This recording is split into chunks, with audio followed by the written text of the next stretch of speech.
સુરતમાં લોકસભા ચૂંટણી માટે રાજકીય પક્ષોએ પ્રચાર શરૂ કરી દીધો છે.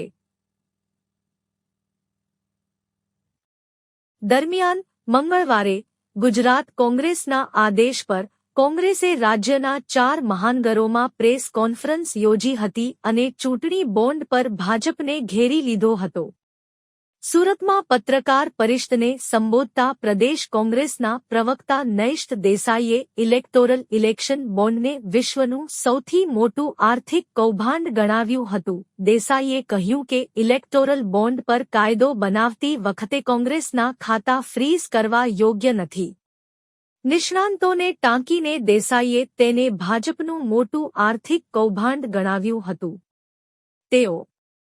તેમણે કહ્યું કે ચૂંટણી સમયે આવકવેરા વિભાગે કોંગ્રેસના ખાતા સ્થગિત કર્યા, આ વાજબી નથી.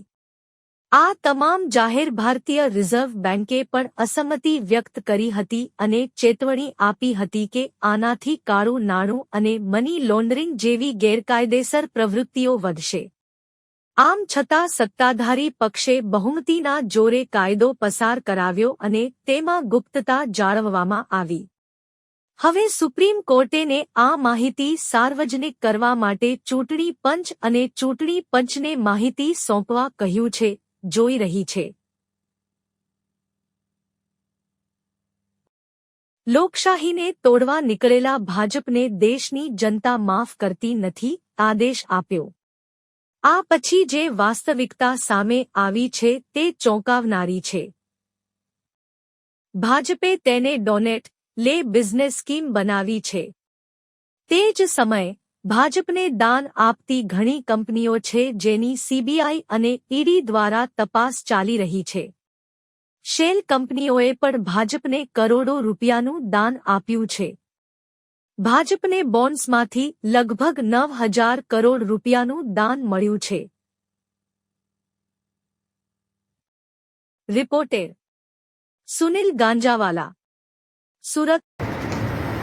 કેટલાક વિપક્ષોને ખાતે પણ 10% નાણાં જમા થયા, પણ સૌથી વધુમાં વધુ નાણાં ભારતીય જનતા પક્ષમાં જમા થયા.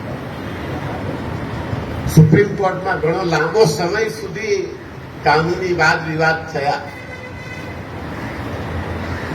સુપ્રીમ કોર્ટમાં વારંવાર એમ કહેવામાં આવ્યું કે આ માહિતી આપી શકાય